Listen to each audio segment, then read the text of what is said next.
Tingin talaga. Yan po yung distributive justice, commutative justice. Ano po ang pagkakaiba ng dalawa? Ang commutative po, katulad ng binanggit dyan, ay yung dalawang partido ay may fairness sa isa't isa. Kaya po yung commutative ay tumutukoy sa relasyon ng dalawang magkakontrata. Yun po yung pagiging fair, pagiging honest. Ang tawag po doon, commutative. Ano po ang distributive? Ang distributed po ay sa lipunan. Yan po yung pagkakapantay-pantay ng yaman sa lipunan. Yun po ang ibig sabihin na distributive. Yaman, ari-arian, trabaho, ang mga yan po, pag sinabing distributive, ay pantay-pantay ang paglalaan sa ating lipunan. Ang tawag po doon distributive. From the word distribution, yan po yung pagkakaroon ng pantay na pagkakaroon ng yaman, ng ari-arian. Kapag yun ang tinukoy, at ang tinutukoy po ay lipunan, at yun pong distribution of wealth, distribution of property sa lipunan, ang tawag distributive. Ay ano po yung social justice? Ang social justice po ay pagbibigay ng katarungan sa lipunan, pagbibigay ng proteksyon sa mahihirap, sa maliliit. Yan po'y nakasalalay sa sinabi ni Magsaysay, those who have less in life must have much in law. Yung mga yung mga mahihirap ay dapat magkaroon ng proteksyon na higit sa mayayaman. Yun po ang ibig sabihin ng social justice. Ano po ang corrective? Yan po ang restorative justice. Pag sinabing corrective, restorative, ano po yun, sir? Yung nakagawa ng kasalanan, dapat bayaran niya ang pinsala na nagawa sa biktima. Yun po yung corrective justice, na yan po ang itinataguyod ng restorative justice. I hope I'm clear with these four kinds or types of justice. Let us now proceed to 51. Researcher, binanggit ko na po ito before. Ang keyword po dyan ay yun pong benefited.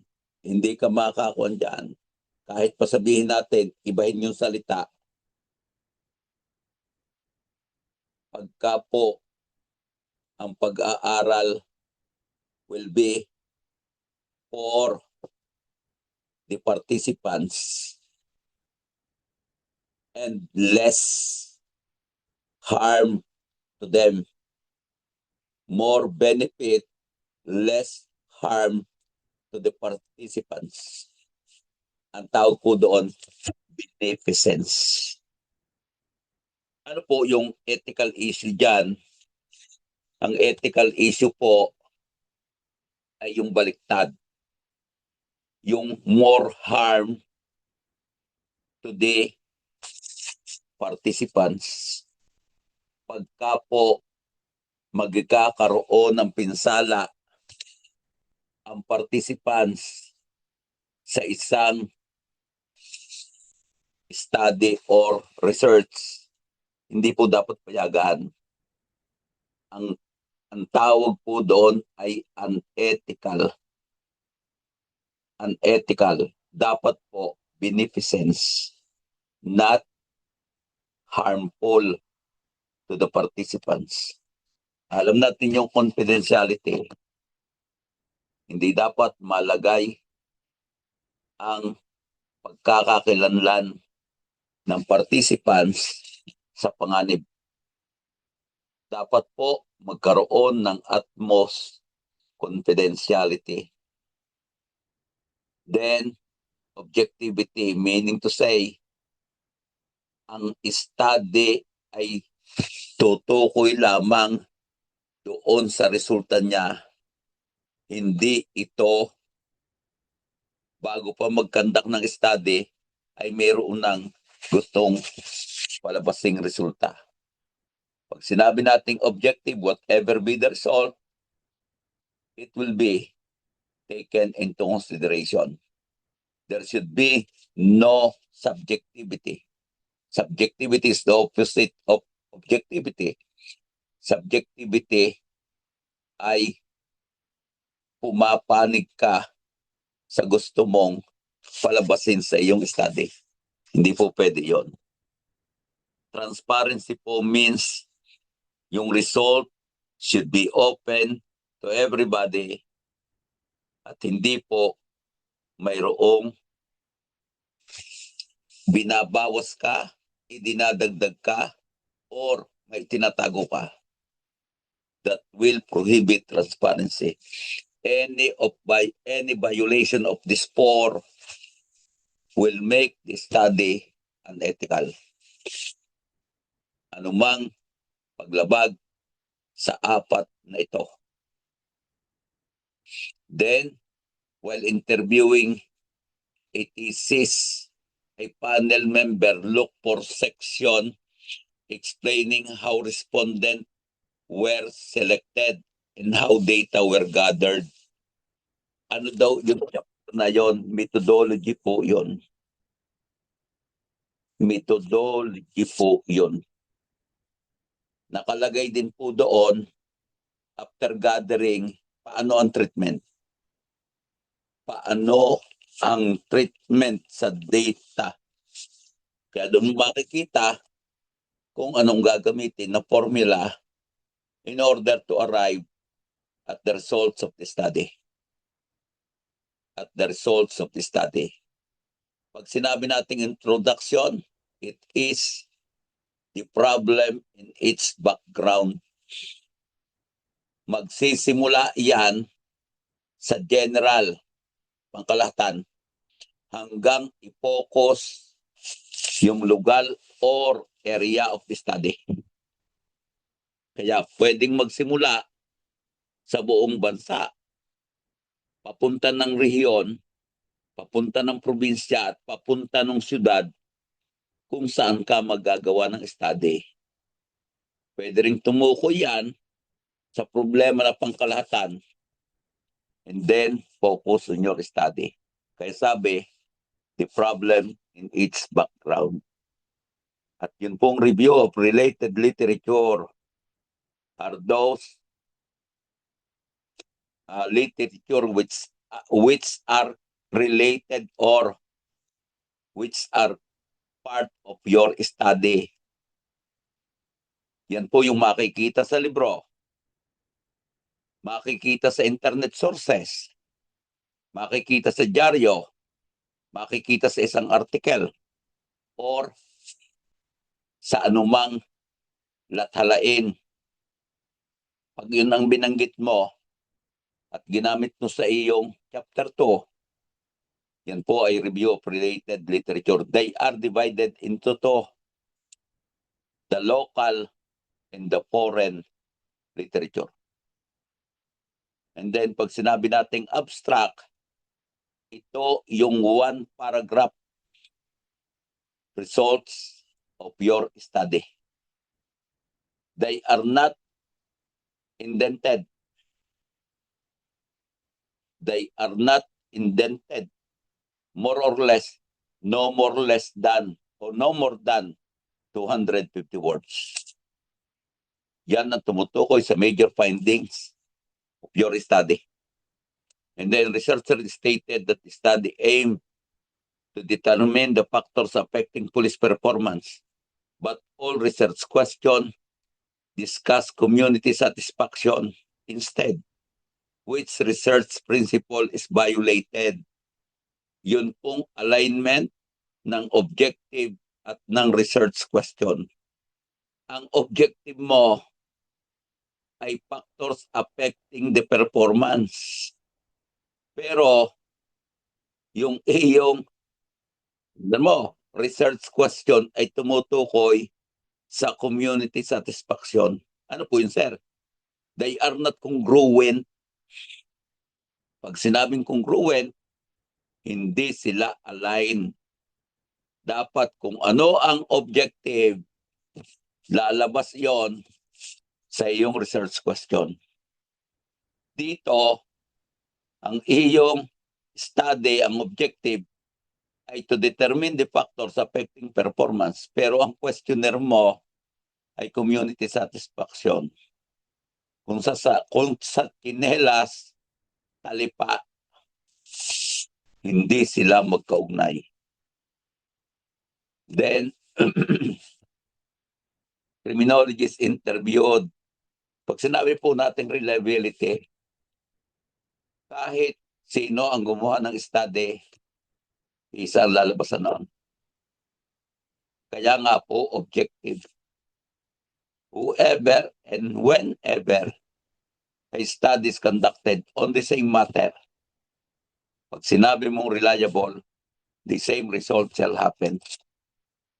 The same result shall happen. Ethical compliance yung binagitan po natin kanina.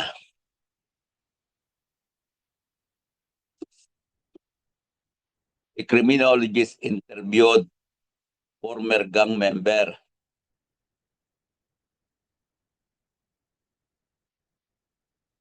Using open-ended question ay qualitative po yun. Ang opposite niyan, quantitative. Survey questionnaire po yan. Yung may tinye-checkan lamang at mini-measure yun pong resulta. Ang qualitative po ay essay ang sagot and hindi na may measure ng numero o ng adjective qualification yung sagot ng tao. Yan lamang thematic. Hinahanap mo yung common na magsasabi kung ano yung sagot ng tao. A researcher intended to conduct qualitative study but distributed structure questionnaire with numerical rating to all the respondents. Which collection method is consistent with qualitative research? Yun po. Ang gusto niya qualitative pero ang kanyang questionnaire, ang data gathering method ay quantitative. Hindi sila magkatugma. Kaya ang tanong dyan, sa mga sumusunod, alin ang hindi katugma ng qualitative? Yun po, survey questionnaire with measurement. Pag sinabing measurement, yan po yung example, nilagyan mo. Ang 1, 4. Ang 2 ay need improvement. Ang 3, sabi mo, fair. Ang 4 ay good. Ang 5 ay very good. Kapag iyon ay gayon, survey questionnaire yon with measurement. Hindi po yon qualitative. Ang qualitative, it can be done through observation. It can be done through interview, open-ended. Sometimes, analysis of content of the data.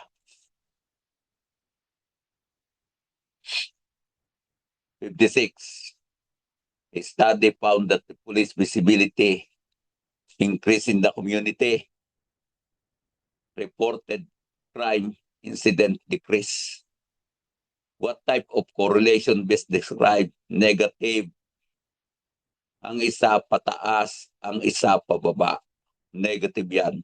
Parehas pong pataas, positive yan. Parehas pong pababa, positive yan. Positive yan. Pero ang isa pababa, ang isa pababa, ang isa pataas. Kung ang isa'y pataas, ang isa'y pababa, ang isa'y pababa, ang isa'y pataas, negative yon. Ano po neutral? Wala pong pagtaas, wala din pagbaba. Kung sa atin, zero.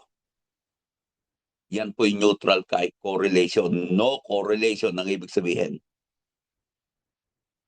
Wala pong perfect. Wala niyan. A thesis advisor instructed a student to prepare a diagram showing the study's input, process, and expected output. Conceptual framework yan. IPO or input, process, output. Yan po yan. Input, process, output. Pag yan ang pinagpulungan, conceptual framework yon. Ano po ibig sabihin ng input? Yung data makukuha mo. Ano po yung process? Yun po yung methodology mo. Anong gagawin sa data na nakuha mo? Ano po yung output? Yun po ang result. Yun po ang result. Ang tawag po doon sa IPO yon ay conceptual framework. Ano po yung theoretical framework? Yun po yung theories that you want to test. Example po, differential association theory. Gusto mong i-test among the prisoner na nakalabas na galing sa loob ng kulungan. Gusto mong alamin, siya baga ay na-impluensyahan ng kapwa kriminal inside the correctional institution. Kapag gagayon, ang tawag ay gusto mong i-test kung yung differential association ay nagwo-work o hindi. The statement of the problem is yung gusto mong sagutin in relation to your aim or objective of the study. Ang hypothesis po, kalimitang ginagamit ay null hypothesis. Pag sinabing null, negative, walang relasyon ang education sa uri ng krimen na nagagawa. Walang relasyon ang gender sa krimen na nagagawa. Ang mga yan po, ang tawag, null hypothesis. A graduate student summarize the previous studies and the current information related to cybercrime to establish the basis of the present research. Ano daw po yung ipiniprepare ng bata? Related literature and related studies. Kapag po ganyan, previous studies, yan po ay related studies. Kapag naman po yan ay tumutukoy sa current information related to, yan po ay literature. Kaya yung nauna related, yung pong previous studies, related studies yon. Pakitandaan, pagkatapos gumawa ng related studies, magkakaroon ng synthesis. Yan po yung similarities sa pag-aaral mo at doon sa isinama mong related studies. Ano yung pagkakaparehas? While writing a thesis proposal, a researcher clearly identified the independent and dependent variables before designing the study. Besides the research paradigm, where are these variables commonly reflected? Sa SOP po. Pero makikita po yan, pag itinanong siyang baliktad, sa statement of the problem may variables. Bukod doon, saan mo pa siya makikita? Doon po, makikita mo yan sa research or conceptual framework, research paradigm, or conceptual framework. I-identify po dyan yun pong different, dependent, and independent variables.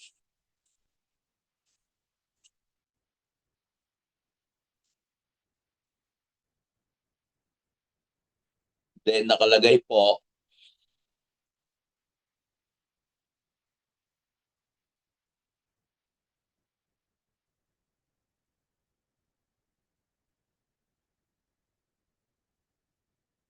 in the review of related literature, a researcher explained how the previous studies supported the present investigation. Yun po sinabi ko sa inyo. Synthesis po yun. Tawag po doon synthesis. A criminology students, alam na po yung hypothesis theoretical research methodology, binanggit na po natin yan. A criminology student is conducting research in several police stations. Due to the limited time, he interviews only the officer who are available during his visit. Anong sampling technique? Convenient sampling. Convenient sampling ang ginamit. Kapag po random, inassign mo ng number or inilagay mo sa computer at pinabayaan mong i-raffle kung sino ang magiging iyong respondent. Random sampling yan. Everybody has equal chance to become respondent. Ang tawag random. Pag sinabing convenience, kung sino lang ang present, yun lang ay i-consider mo. Pag sinabing purposive, gusto mo, pulis, anong ranggo?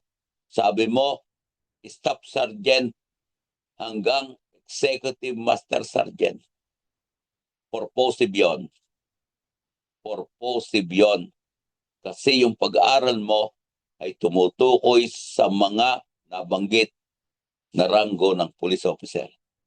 Snowball, I mentioned this to you already, yan po yung nagbigay ka ng survey questionnaire or nag-interview ka ng participants. Ang sunod mong tanong ay, meron ka po kayong kakilala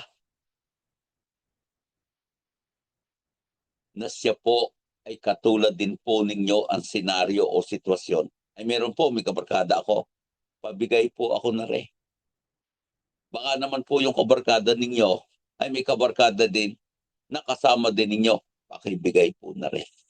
Ang tawag doon is snowball. Friend of the friends and friend of the friends, or relative of the relative and relative of another relative. Snowball yan. Sa Tagalog, pagulong. Ang sunod, 62, a legislature proposes that citizen, keyword po ito, voluntarily surrender some of their freedom to the government in exchange of peace, order, and protection. What principle of classical school is reflected? Yun po, social contract. Ano po ang social contract? Yan ang kontrata na hindi nakasulat pero nag-i-exist sa pagitan ng Estado at kanyang pamayanan. Ano po yun, sir? Ang mamamayan ay isusuko o babawasan ng pamahalaan ang kanyang ibang karapatan para po magkaroon ng proteksyon. Tulad ng magbabayad ka ng buwis at yung buwis na yon ay gagamitin para sa iyong proteksyon tulad ng pag-iimplyo ng pulis. Yan po ay social contract. Yung ari-arian mo, kung kailangan ng gobyerno para sa public works, ay nakahanda kang ihati ang bahagi nito sa gobyerno.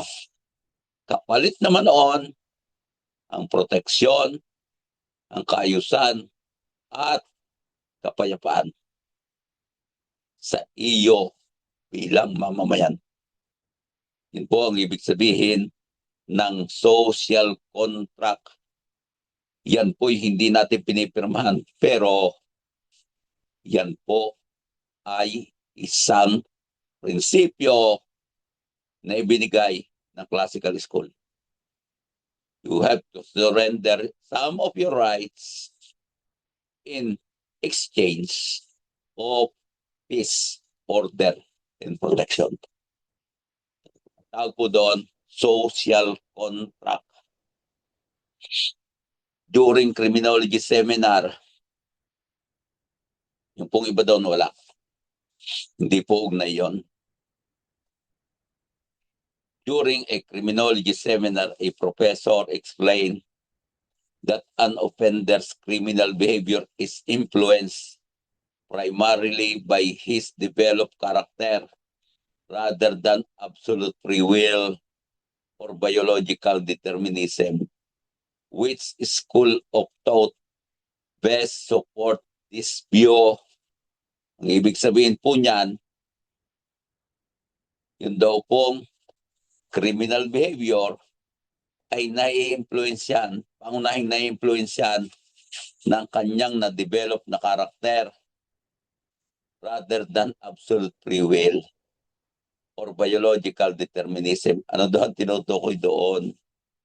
Ang tinutukoy po doon ay neoclassical.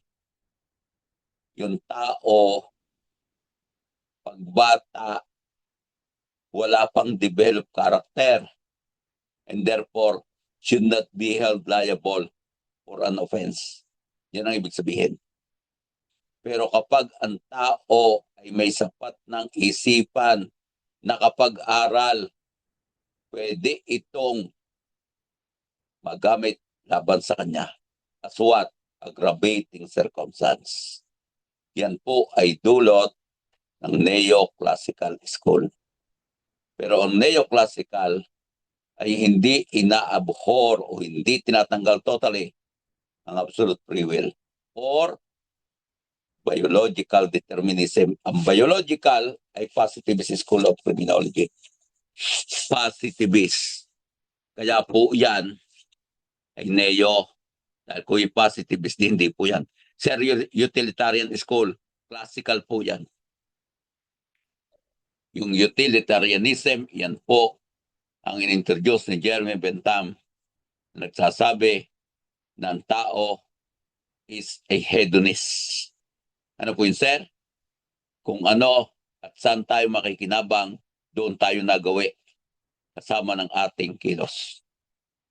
Yun po yung hedonism, tao. Yun po yung prinsipyo ng utilitarianism.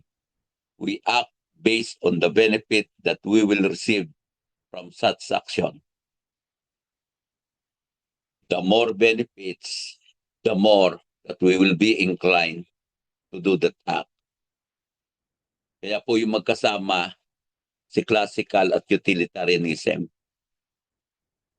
Yun pong positivism, yan po ang biological determinism, kasama po ng psychological, ng psychiatric, ng sociological.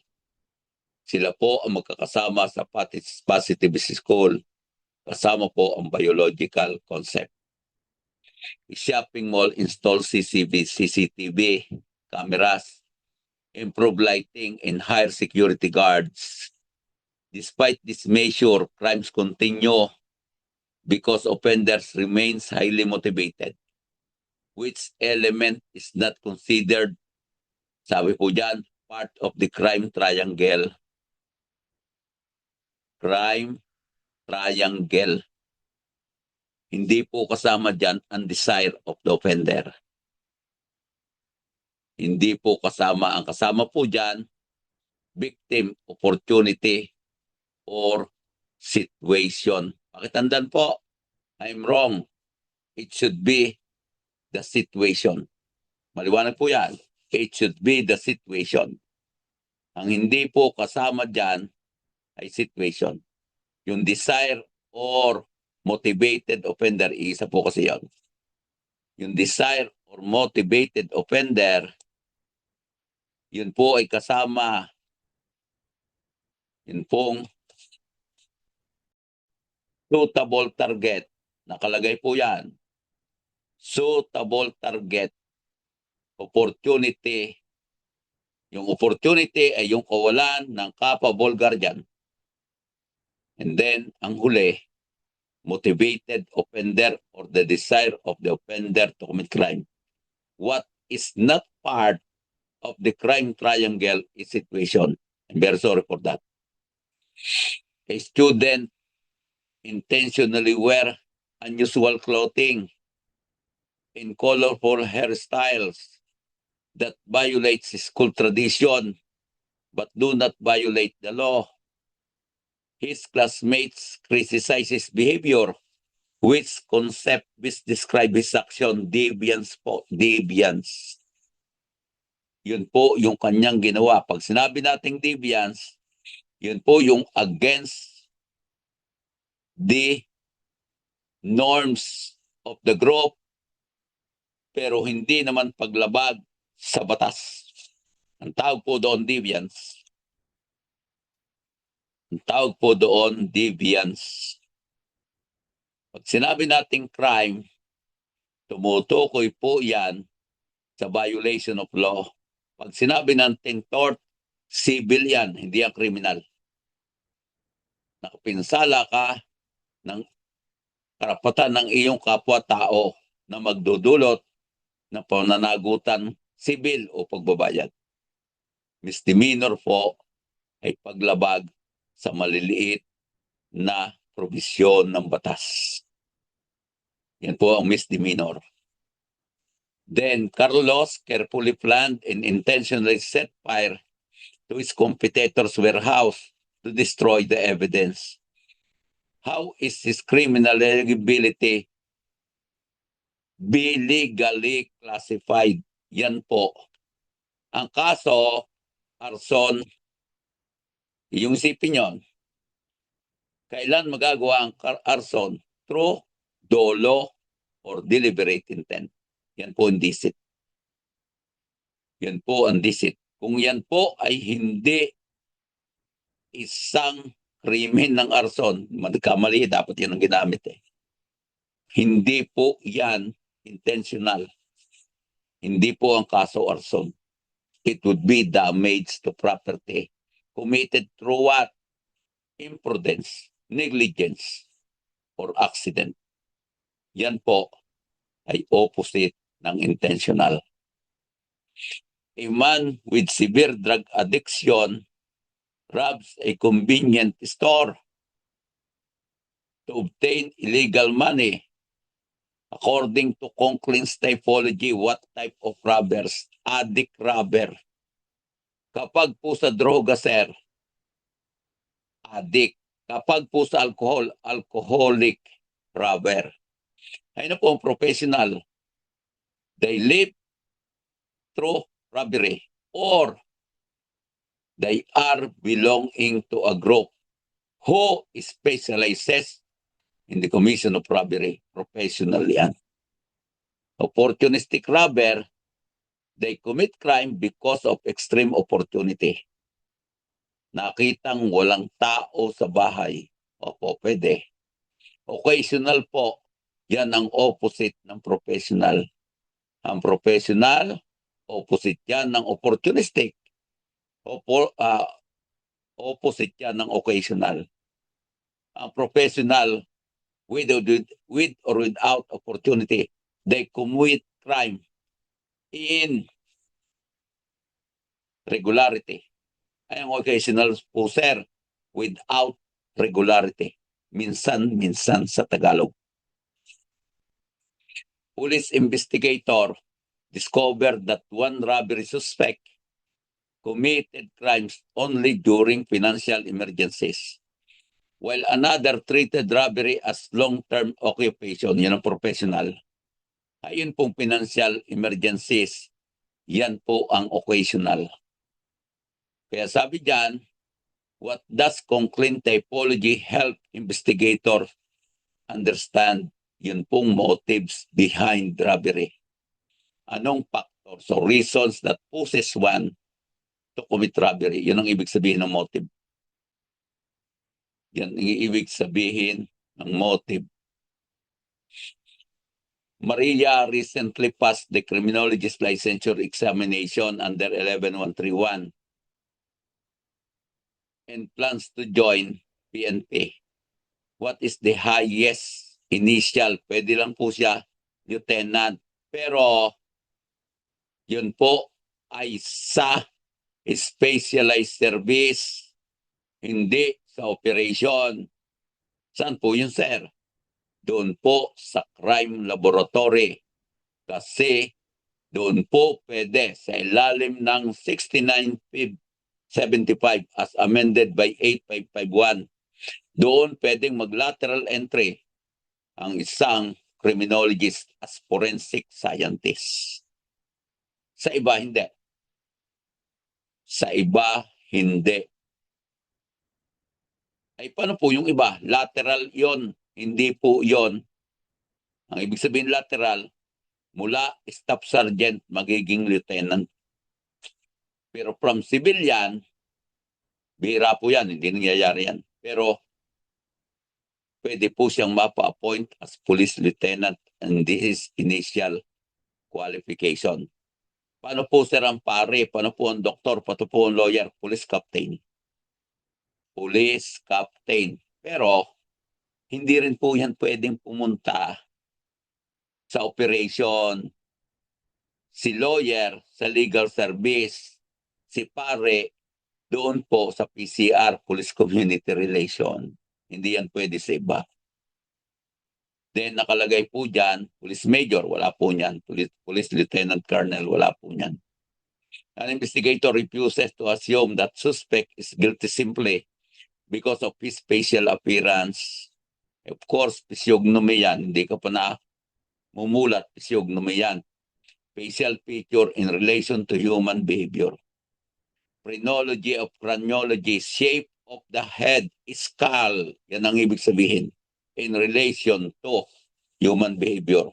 Somatotype, body physique. Body physique. Yan po yung picnic. Nandyan po yung athletic. Nandyan po ang asthenic. Yun po ang somatotype na ipinasok ng dalawang tao. Ang una, si Kresmer. Yan po yung mga binanggit ko sa inyo. At ang pangalawa, ay yun pong sa Amerika ipinasok. Yun po yung mesomorph. Yun po yung ectomorph. Yan po yung dinala sa United States of America. Katumbas nung binanggit kanina. Dinala naman o nag-introduce naman si Kresmer. Nag-introduce naman si Kresmer. Endomorph. Mesomorph. Ectomorph. Then, ang tawag po doon, summa to type. Atavism, born criminals. Sir, anong ibig sabihin ng atavism or born criminal? Yung isang tao ay bumalik sa kanyang ugali ng kanyang ninuno. Yun po yung monkey. Kaya sabi, atavism or born criminal. A barangay improves lighting, trims overgrown bushes, and redesign public spaces to eliminate hiding places for offender. Ando daw ang approach CPTED, crime prevention through environmental design. Ay sir, rational choice. Yan po ay anak ng classical. Ang isang tao bago gumawa ng krimen, he or she utilizes his free will, rational choice. Ano po ang routine activity? Yan po ang absence of capable guardian. Ano po yan, sir? Ang isang motivated offender ay makakagawa ng krimen kapag may opportunity. Yon ang pagkawala ng capable guardian or police. Ang tawag po doon ay routine activity theory.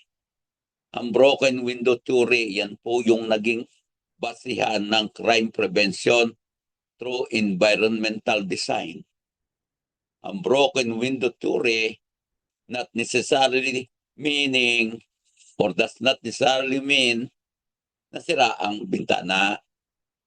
Ang tinutukoy dyan ay yung pagiging hindi nasasaayos ng komunidad kung saan marami kang nakikita na nag-iinom ng alak sa kalye, nagsusugal, nandoon ang prostitution, madumi ang kapaligiran. Ando po yun, sir, pagpapakita yan ng mismanagement. Kung mayroong mismanagement, mataas ang krimen doon. Yan ang ibig sabihin ng broken window theory. Kung saan binaliktad, nagkaroon ng environmental designing to prevent crime.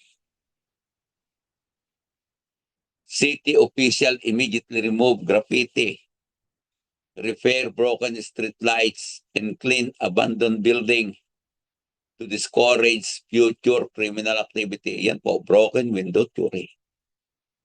Broken window theory. Pag sinabi nating routine, binagit na natin yon. Social learning, ang ibig sabihin, criminality can be learned from the family, from peers, from school, from religion, even from social media and government. Social learning yan.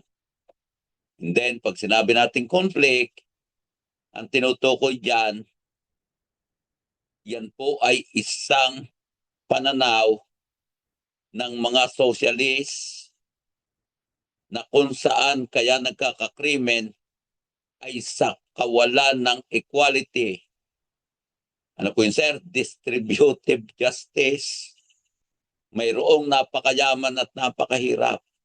Crime happens because of the conflict of the culture between the rich and the poor.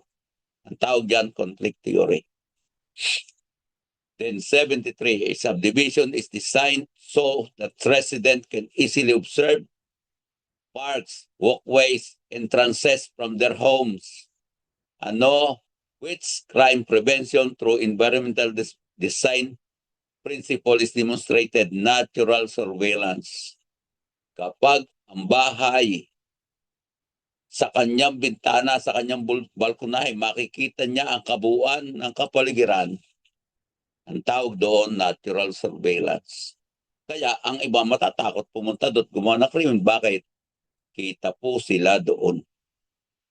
Kita po sila doon.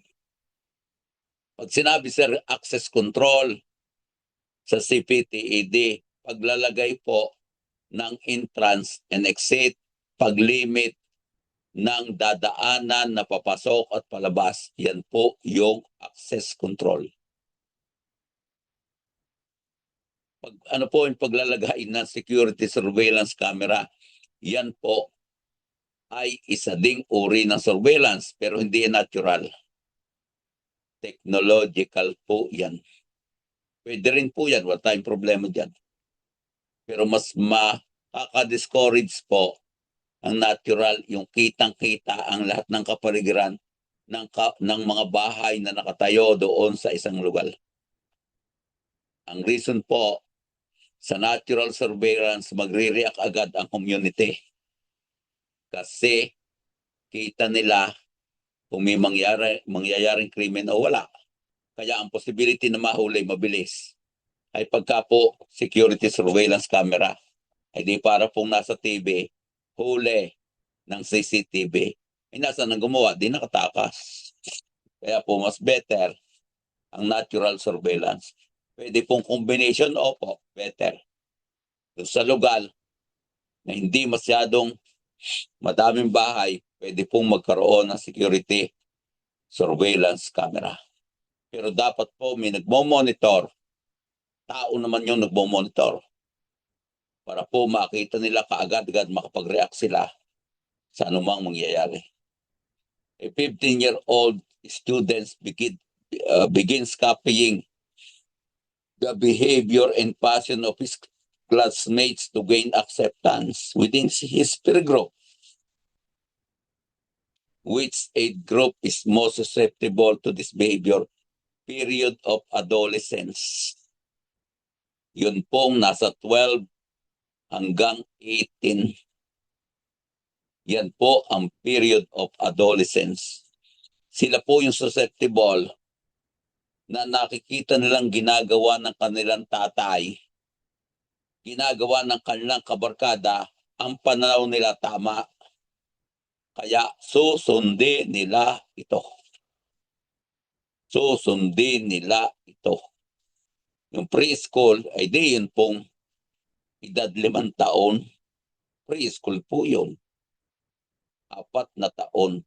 Yan naman po ay malakas sa do's and don'ts. Sasabihin noong magulang ano ang pwedeng gawin, ano ang hindi pwedeng gawin. Sa edad na ganyan, 9 na taon pababa, madali silang mapasunod. Ay paano po kung lampas na ng adolescence period? Yun na po. Kung sila po'y natuto ng tama, sila po can decide on what is moral, what is immoral. Mayroon na po silang sariling pamantayan. Pero nakabatay yon, paano sila tinrain? Paano sila tinrain? Wala yung senior citizen. Yung middle-aged adults, more than 30 po yun. A juvenile offender admits that he learned how to steal from older gang member. Ay alam na po natin yung differential. Differential. Ang imitation theory po ay nanggagaya lamang among, pwede po yan sa pamilya. Ang ginagaya po nila ay ang behavior nung nakakatanda sa kanila. Pag sinabi nating strain, yan ang kay Robert Merton. Lahat ng tao gustong mapapunta sa middle class. Pero marirealize ng mga gustong pumunta doon, napakaliit ng opportunity, creating strain. At yung hindi makarating doon sa kanilang pangarap na middle class, hindi nawala ang kanilang pangarap. Kaya lamang mayroon na pong hadlang at sila'y lilipat na from legitimate to illegitimate activity in order to achieve their desire to be at the middle class. Differential reinforcement, yan po yung mali na pagbabagay ng reward sa nakagawa ng kasalanan. Ano po yun, sir? It may start from home. Ang isang bata nagkamali, pero nagkaroon ng pakinabang ang pamilya. Ang sabi ni nanay, mabuti anak. Pero ninakaw ng bata ang ibinili ng pagkain nila sa bahay. Ay pinuri ni nanay, salamat anak, napakabuti mo. Pero alam ni nanay, yung daladalang pagkain ng kanyang anak ay nagmula sa nakaw. Kapag pinuri ni nanay yon, differential reinforcement yon. Ay pala po sa school, si teacher ay hindi teacher, manunod lamang sa kwarto. Kaya hindi niya din-discourage ang pangungodi ko.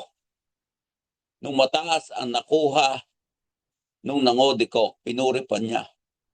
Juan, very good, 100. Pero si Juan, nangodi ko, ay differential yan. Lahat ng kaklase niyan, mangungodi ko. Dahil alam nila na pupuri pa rin kahit ng daya. Unable to find employment despite completing vocational training, Leo begins selling illegal drugs to support his family, which theory best explain his criminal behavior. Strain po yan. Hindi siya magkatrabaho, kaya pumunta siya sa illegal para po yung kanyang pangarap ay magawa niya. That is to support his family. Pag sinabi nating differential association theory, pinanggit na po kanina yon, yung isang member ng gang ay na-impluensyahan siya nung kanyang kasama sa gang. Yung technique ay nagawa. Kapag kaganyan, ang tawag differential association theory. Because of what? Association. Ginaya noong hindi kriminal ang gawaing kriminal.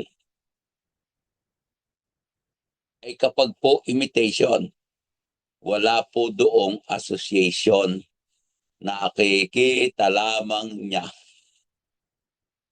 Then nakalagay po dyan, labeling theory. Ang labeling po ay produkto noong mga moralist sa lipunan na kung saan kapag may nangyaring masama, agad gagawa ng krimen, gagawa ng criminal law para mapigilan yung nakita nila na sa ramdam nila mali. Yun din ang magkakaroon ng resulta. Dahil doon, kapag may nakagawa ng krimen, nililabel na siya ng mga moralist ex-convict.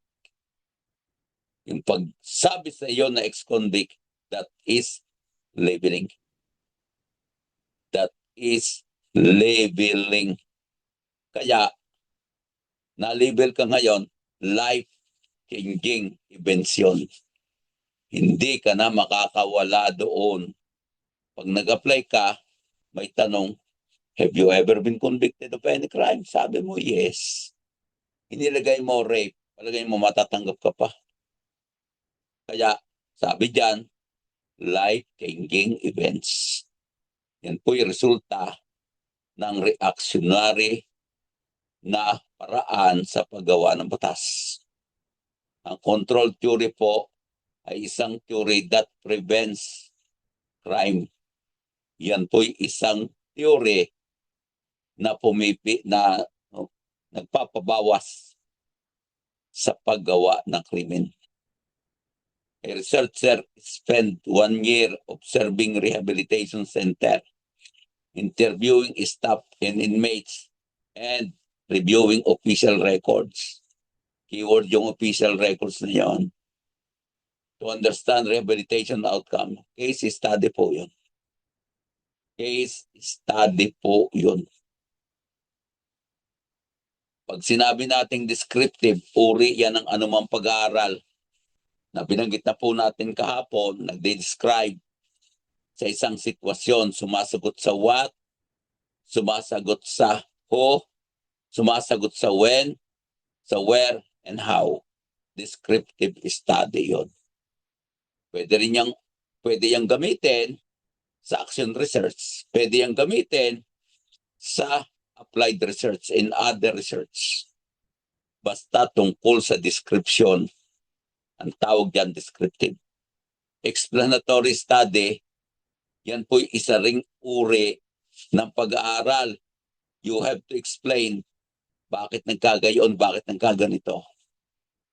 Phenomenological po study ay based on observation.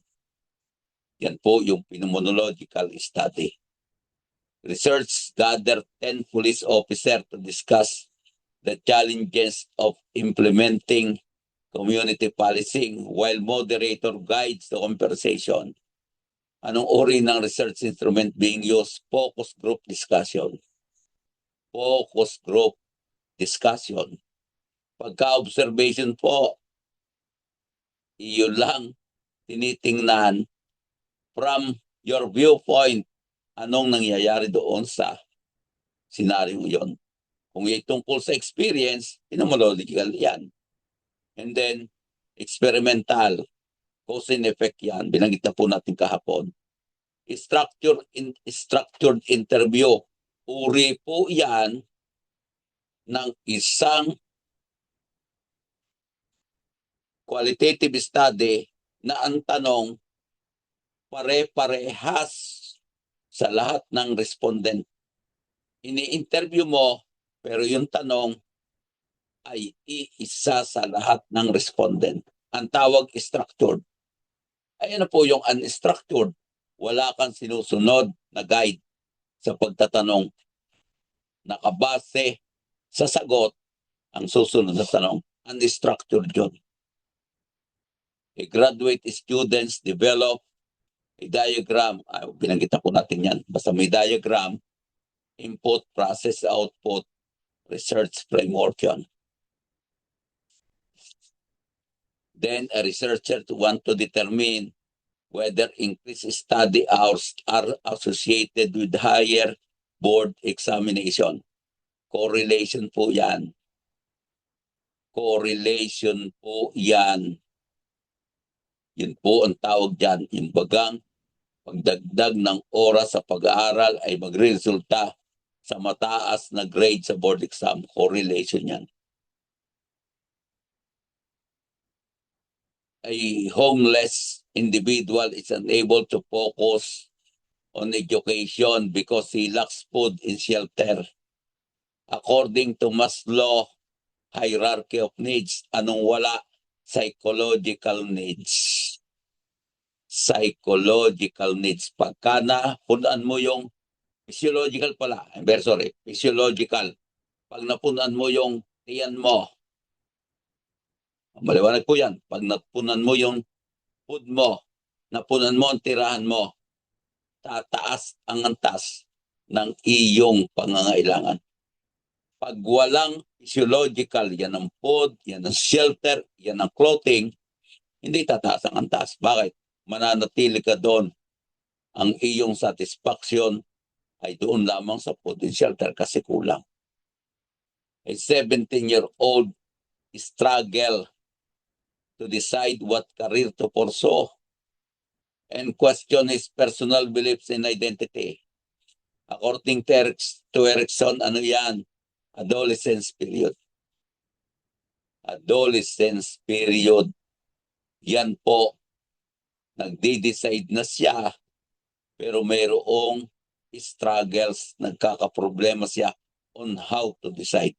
Kalimitan dyan ay period of adolescence. 83, sabi po dyan, 83, a client diagnosed with depression, seek professional help, which intervention is most appropriate for his long-term recovery. Yun po, encourage psychotherapy and medication. para po mapadali ang kanyang pagkatanggal ng depression. Pag malubha po ang depression, kailangan ng medication. Ang tanong, saan siya lalapit? Sa psychiatrist po siya lalapit. Yun pong psychotherapy, pwede po yan sa psychologist. Pero yung medication, hindi pwede yan sa psychologist. Pwede yan sa psychiatrist. Kaya po dalawang lalapitan niya, isang psychologist for psychotherapy at sa medication ay isang psychiatrist. A psychologist meets with a patient with severe mood instability, impulsive action, and relationship problem for the first time. What should be done by the psychologist before deciding on what treatment? Yun po, conduct comprehensive assessment.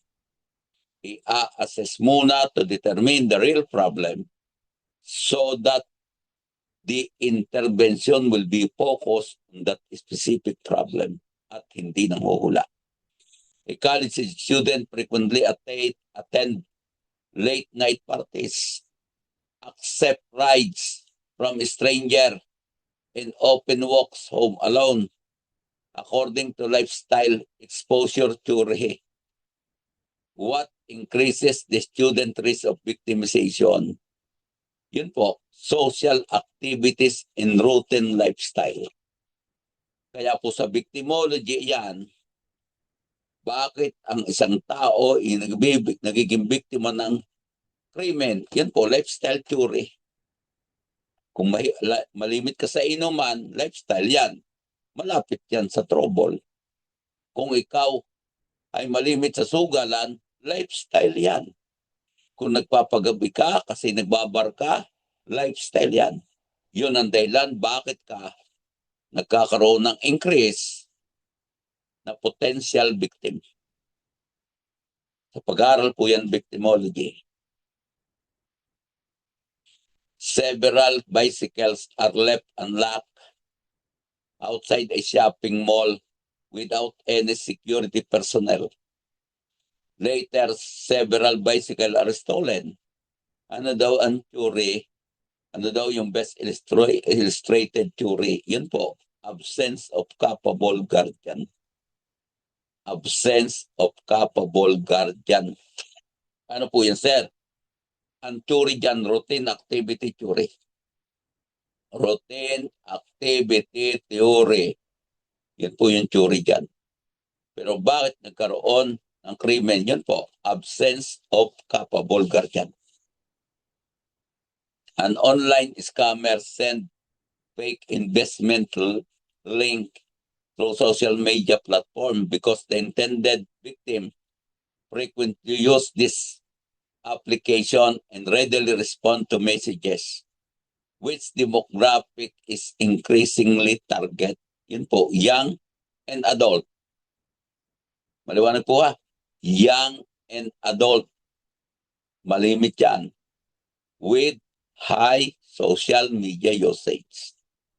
Kung ikaw po ay walang high social media usage, kahit bata ka, kahit matanda, hindi ka mabibiktima. Pero kapag ang mapakabata, kapag ang napakatanda ay na-expose sa utilization ng social media, ayari yun. Potential victim yun ng online scamming. After repeated physical abuse by her husband, Anna seek immediate legal protection to prevent further contact. What remedy under 92? Protection order. Pwede po sa barangay ang temporary barangay protection order. Ngayon, kung gusto mo matagalan, pupunta ka sa court protection order. Saan po pupunta? Sa family court para mag-issue ng protection order. It can be temporary, it can be permanent, PPO, Permanent Protection Order.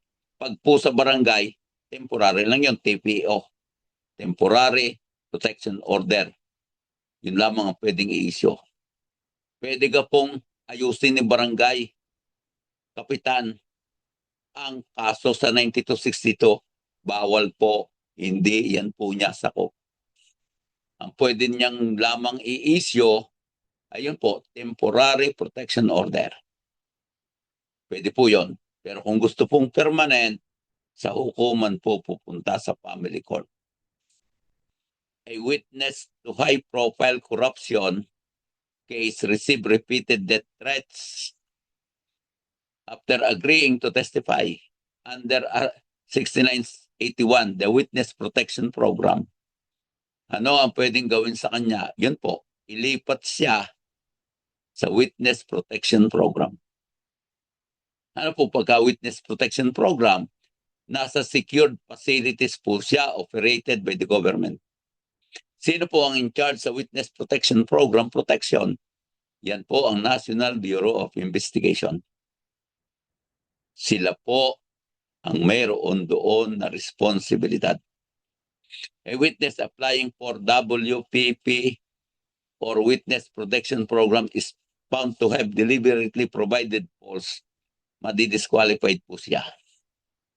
Madidisqualified po siya sa Witness Protection Program. Maria recently separated from her husband. Since then, their 14-year-old son has become aggressive in school, often escaping, pares lang po naman yun classes and refusing to obey school rules. A social worker is asked to identify family-related factor. What is the best answer? Yan po. Kasi hiwalay na po, conflict and inconsistent parenting between parents. Dahil hiwalay na, may conflict na po at inconsistent na ang paggabay sa bata. Yan po ang mayroong problema. Pwede pong hiwalay, pwede rin po ang strong,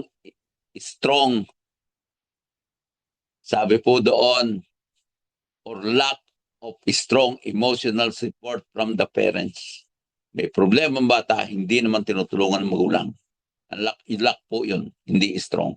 Yun pong A, yun pong C, at letter D ay factors to prevent yun pong pagiging active, aggressive ng bata sa school.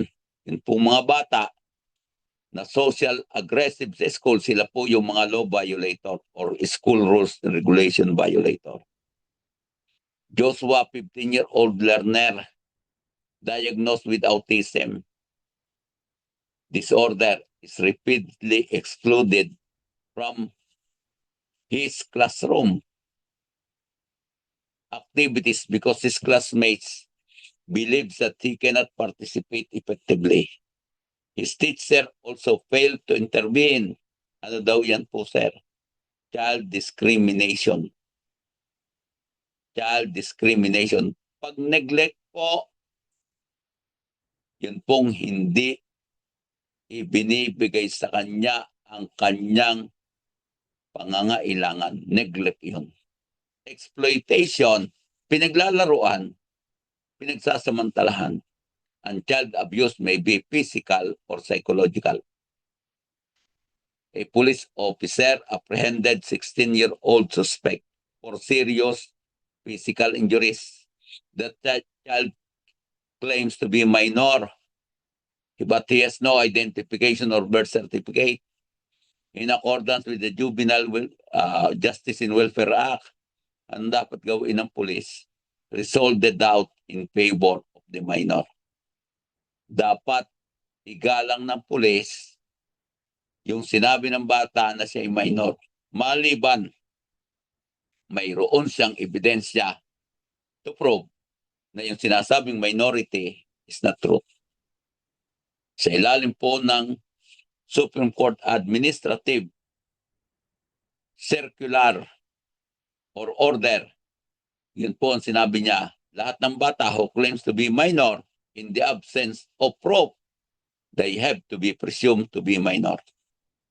A police officer is assigned to interview a frightened 13-year-old child who witnessed a robbery to encourage the child to cooperate and speak honestly.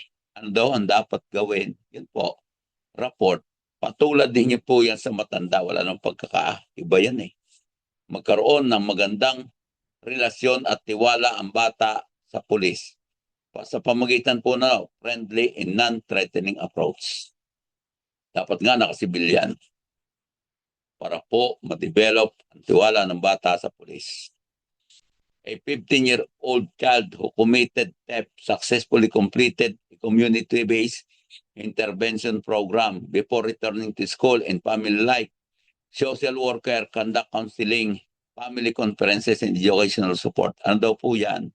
Yan po. Improve the child social functioning and facilitate rehabilitation and reintegration. Yun po yung tamang sagot. Sino po nagawa noon? Social worker po nagawa. Officer Reyes stopped a motorist for traffic violation and discovered that the driver was his close friend. The driver requested that the citation be ignored because of their friendship, which ethical principles should guide the officer's decision. Fairness and impartiality po, despite relationship. Fairness and impartiality, despite their friendship relation. Pagka po ganito ito, kapag ka sinunod noong pulis, siya po ay may paglabag sa kanyang tungkulin. Yan po'y administratibong kaso na pwede niyang kaharapin. Violation ng Code of Ethics. While conducting foot patrol, Officer Cruz observed several teenagers loitering near a convenience store. One youth appeared nervous and tried to conceal a plastic sachet.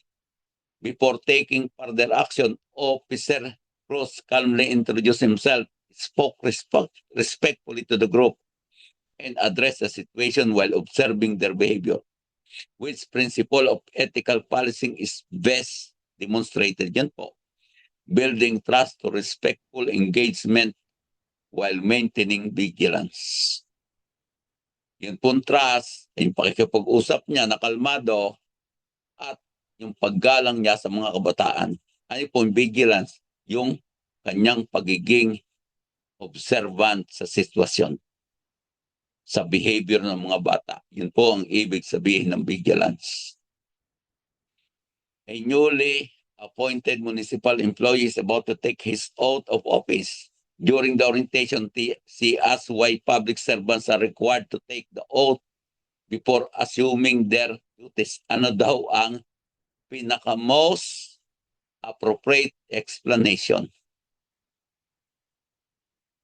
Ang appropriate, yun po. Yun pong kanyang affirmation that he will uphold, ipatutupad niya ang saligang batas at susunod siya sa batas at magsisilbi sa publiko with integrity. Yan po ang pinaka-best answer sa tanong na yun. Wala kasing eksakto, kaya best answer. A local government plans to distribute educational assistance. Community leaders recommend giving priority only to influential families. A public official reject the proposal and instead support equal access based on need. Anong ethical principle yan po? Equitable access to rights and public resources. Equitable is makatwiran.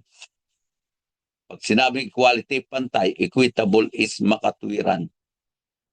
Yung maliit tutulungan para makahabol sa mga malaki. Yun po ibig sabihin ng equity. Equity is more than equality. Because the government took action or takes action to have equal access ang mahirap at mayaman sa mga services.